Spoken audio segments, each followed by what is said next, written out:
Hello everyone, welcome to our channel Education Hotspot. So this is one more video in the series of important topic for IGNOU MA Sociology MSOE 1. Sociology of Education आपका subject है। कल आपका दिसंबर 2022 वाला exam है, सो इसमें already playlist available है। आपने काफ़ी स्टूडेंट ने वीडियोस सारी प्लेलिस्ट की देख ली होंगी। बहुत सारे important topic like open and distance learning की बात हो, मल्टीकल्चरलिज्म एजुकेशन की बात हो, एजुकेशन पे जो है फैमिली किस तरीके से इंपैक्ट डालती है, ऐसे बहुत सारे इंपॉर्टेंट क्वेश्चन ऑलरेडी उस वीडियो में प्लेलिस्ट में कवर हैं। तो ये एक और क्वेश्चन उस प्लेलिस्ट में आई एम एडिंग। अब प्रेडिक्ट करने की बात करें, शॉर्ट 200% गारंटी तो देखो कोई भी नहीं दे सकता कि यही 10 क्वेश्चन पेपर में आ जाएंगे। बट ये अगर हम इतना सब कवर करके चलेंगे और इतनी सब चीजों को बेस लेके चलेंगे तो चांसेस हैं कि जो हमें 5 क्वेश्चन अटेम्प्ट करने हैं तो वो 5 क्वेश्चन हो सकता है हमें मतलब डायरेक्ट 5 क्वेश्चन आते हुए मिल जाएं। तो इसको कवर करके चलते हैं। आई एम ट्राइंग ये टॉपिक को सिंप्लीफाइड वे में समझा सकूं, शॉर्ट इजी वे में कंटेंट आप लोगों को प्रोवाइड कर सकूं।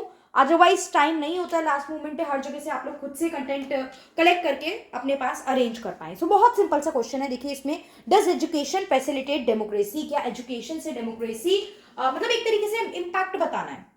अब ऐसे आप जब मास्टर का आंसर लिख रहे हो आप सीधा नहीं करते हो yes education impact democracy, yes education होगी तो डेमोक्रेसी होगी, ये सब चीजें नहीं। You need to frame your answer. आपको अपने आंसर को एक कंक्लूजन तक ले जाना पड़ता है जहां पे आप ये बात प्रूव कर पा रहे हो yes education is very important और essential part for the democracy. We need, अगर डेमोक्रेसी क्या है, डेमोक्रेसी में participation of the citizen is very much important.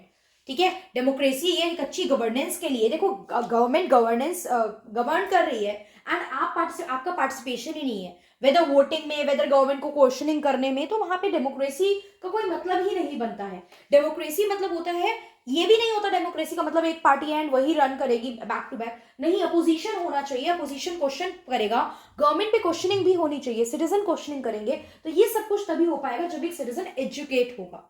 Right एक अनएजुकेटेड पीपल को आप आसानी से बेवकूफ बना सकते हो और उसके अगेंस्ट चीजें आप आसानी से मतलब उसको एक्सप्लॉइट कर सकते हो, तो ये सब चीजें प्रॉब्लमैटिक रह सकती हैं। तो यहाँ पे देख लेते हैं, वर्ड बाय वर्ड पढ़ लेते हैं, बहुत सिंपल है, इसमें कुछ डिफिकल्टी नहीं है। इन केस फिर भी आंसर के बाद पूरा समझाने के बाद कोई डिफिकल्टी आएगी तो आप यहाँ पे कमेंट करके मुझे बता सकते हैं या फिर मुझे इंस्टाग्राम पे मैसेज कर सकते हैं। ओके, टेलीग्राम, इंस्टाग्राम सब जगह आप थोड़ा ज्वाइन कर लीजिए जहां से भी आप कॉन्टैक्ट कर पाए और आप तक मैं अपनी इंफॉर्मेशन पहुंचा पाऊँ। तो democratic education is consistent with the cultural theory that learning in school must be continuous with life outside the school. आप जो सिखा रहे हो सिर्फ स्कूल की 4 बाउंड्री बुक्स तक लिमिटेड नहीं रहना चाहिए। आप खुद देखो, आप मास्टर कर रहे हो, जो आपने स्कूल में पढ़ा, लाइफ में, स्पेयर्स में, अलग अलग जगह, इवन बहुत जगह तो जॉब में भी वो चीज काम नहीं आती है। तो जो बाहर की लर्निंग है, लर्निंग आउटसाइड द स्कूल, ये सब चीजें भी सिखाई जानी और इस सब चीजों को भी इंक्लूड करके चलना चाहिए। And that children should become active participant in the organisation of their community. अपनी कम्युनिटी को ऑर्गेनाइज करने में, उसे वेल गवर्न करने में वो सिटीजन इंपॉर्टेंट रोल प्ले करके चलेंगे। The educational transmission process is vital in democracy. जो एजुकेशन ट्रांसमिट हो रही है वो डेमोक्रेसी के लिए बहुत इंपॉर्टेंट है। क्यों? Because effective democracy are dynamic. चीजें बदलती हैं, ऐसा नहीं है सब चीज जो आज से आजादी के टाइम पे डेमोक्रेसी थी सब चीजें बिल्कुल वैसी ही चल रही है। No, things changes with time. तो डायनेमिक होती हैं, इवॉल्व होती है गवर्नमेंट, और उसके लिए हमें जो सिटीजन है उनकी इंडिपेंडेंट थिंकिंग की जरूरत है। उनकी थिंकिंग, उनके थॉट प्रोसेस, उनके एक्शन किसी चीज पर डिपेंडेंट नहीं होने चाहिए। मतलब एक इम्पार्शियल व्यू रहना चाहिए सिटीजन का। Every society transmits its habit of mind, social norm, culture and ideals from one generation to the next. एक जनरेशन से अगली जनरेशन में चीजें जो है वो ट्रांसफर होती हैं। There is a direct connection between education and democratic values. सीधा सीधा कनेक्शन है। एजुकेशन, देखो डायरेक्ट कनेक्शन, लाइक एजुकेशन, अगर एजुकेट पर्सन होगा तो उसकी डेमोक्रेटिक वैल्यूज जो है, उसका डेमोक्रेटिक बिहेवियर जो है वो उतना स्ट्रॉन्ग देखने को मिलेगा। In democratic society educational content and practice support करता है habit of the democratic governance.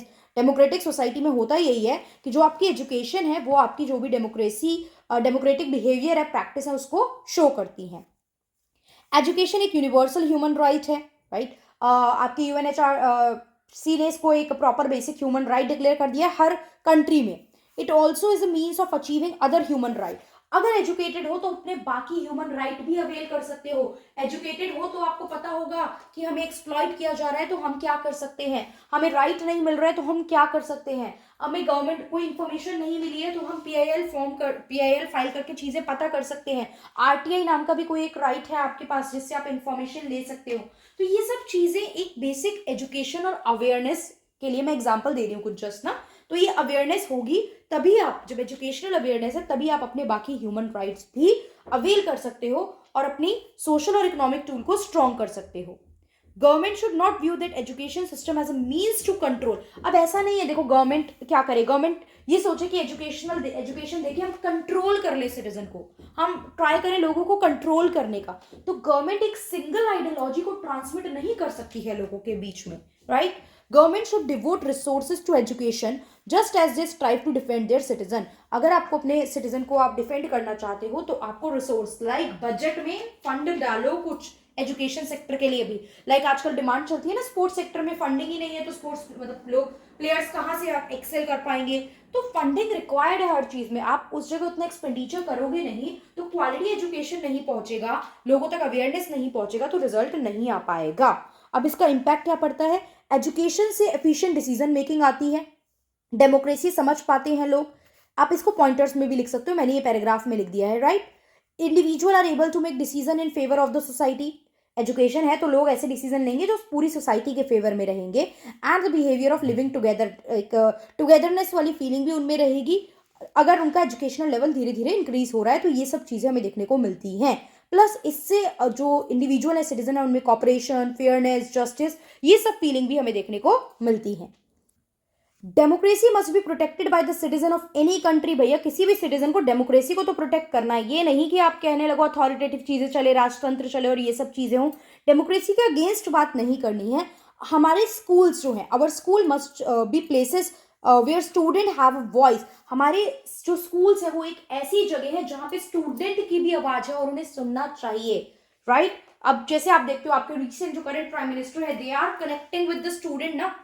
वो स्टूडेंट्स के बहुत सारे ऐसे वीडियो हैं जहां वो स्टूडेंट की क्वेश्चनिंग और उनके आंसर दे रहे हैं। तो देखो PM is not only government, सबसे पहली बात तो ये समझने की जरूरत है। गवर्नमेंट, सरकार, गवर्नेंस सिर्फ एक पर्सन से नहीं होती, वो पूरा एक ग्रुप है, वो पूरा एक इंस्टीट्यूशन है। लेकिन आई एम जस्ट एक्सप्लेनिंग, एक एग्जाम्पल के फॉर्म में आपको बता रही हूँ ये। तो where student have a voice that is heard and they must be able to take action on issues that they care about. जिस चीज के बारे में वो सोचते हैं, जिस चीज के बारे में वो कंसर्न है, उसके बारे में वो एक्शंस ले पाए। तो school, college, all of these people जहां आपको एजुकेशन मिल रही है, एजुकेशनल इंस्टीट्यूशन है, वो उस चीज का उन्हें बेनिफिट मिलना चाहिए। Democracy is an understanding of governance promoting today's society living in peace. आज की सोसाइटी जो शांति से रह रही है, अपना कॉन्ट्रीब्यूट कर रही है सोशल डिसीजन लेने में भी। दस मतलब आप लोग, अच्छा क्या होगा, सोशल डिसीजन अलग अलग तरीके से, एनवायरमेंट को हार्म नहीं करना, वोट दोगे तो अपने लिए खुद लीडर चुन रहे हो जो इन फ्यूचर आपके लिए डिसीजन ले रहा है। अब कोई बिल आया तो हम आवाज उठा रहे हैं, हम प्रोटेस्ट कर रहे हैं, किसी कोई बहुत बड़ा क्राइम हुआ है तो हम प्रोटेस्ट कर रहे हैं, we want justice in this matter. तो ये सब एक पीस में तो नहीं काउंट करेंगे, चलो प्रोटेस्ट समटाइम वो वायलेंस वाला पार्ट भी हो जाता है, बट यस आप सोशल डिसीजन मेकिंग मैकेनिज्म में भी पार्टिसिपेट कर रहे हो। Thus it reveals the importance of study. ये शो करता है कि स्टडी कितनी इंपॉर्टेंट है and that education effect democracy positively. तो इतनी सारी बातें करके हमने कंक्लूड कर दिया कि हाँ भैया एजुकेशन इंपैक्ट डाल रही है डेमोक्रेसी पे positively bye supporting modern life, क्योंकि इससे मॉडर्निज्म भी आ रहा है और इससे कॉन्फ्लिक्ट कम हो रहा है, less conflict environment at the same time. मतलब हमें एक ऐसा एनवायरमेंट, वातावरण देखने को मिल रहा है जहां लोगों में आपस में मतभेद कम है, ठीक है। एजुकेटेड होंगे तो एक सिमिलर आइडियोलॉजी से सोचेंगे। अब कोई इस बात को तो सपोर्ट नहीं कर सकता ना, आप किसी हिस्टोरिकल मॉन्यूमेंट में जा रहे हो और दिल बना के दिस लव दिस लिख के आ रहे हो, अपने प्यार का प्रमाण आप वहां दे रहे हो। अब इसके फेवर में कौन बोलेगा कि नहीं ये चीज बिल्कुल ठीक है। आई थिंक एजुकेटेड पर्सन तो इस चीज को नहीं सपोर्ट करेंगे ना।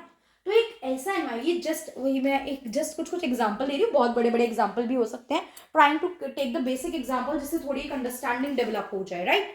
तो क्योंकि बट ये चीज ऐसा नहीं है जो बोल रही हूँ ये सब दिस लव दिस नहीं करना चाहिए मॉन्यूमेंट में ये लिख के आ जाओ, तो ये चीज नहीं करनी है, ठीक है। इंडिविजुअल होगा, पढ़ा लिखा है तो हो सकता है, मतलब आप बेसिक एजुकेशन लेते हो तो आप अपने फंडामेंटल राइट, आपकी ड्यूटीज क्या है, आपके लिए स्टेट क्या क्या करेगा, इन सब चीजों के बारे में भी आपको नॉलेज रहती है और आप उनको बेटर तरीके से अपनी और अपनी सराउंडिंग्स को बेटर करने के लिए, बेटर लाइवलीहुड के लिए यूज कर सकते हो। तो आई होप ये क्वेश्चन समझ में आएगा। वैसे इस क्वेश्चन में देखो एग्जाम में आता तो आप बना के भी लिख सकते थे, क्योंकि ऐसा कोई बहुत इनडायरेक्ट चीजें नहीं है। बट क्या होता है ना, 20 मार्क्स का क्वेश्चन रहता है तो उतना कंटेंट नहीं मिल पाता है एग्जाम में कि हम इतना सब कुछ खुद से बना लेंगे वहां पे चीजें। सो दैट्स एक जगह थोड़ा सा कंटेंट आपको प्रोवाइड करने की मैंने कोशिश की है। I hope it helps. Still कोई डाउट हो तो आप कमेंट कर सकते हैं। रेस्ट जो भी होगा आप यहाँ कमेंट करके इंस्टाग्राम पे मुझसे पूछ सकते हैं। That's all for this video. Thank you everyone for watching.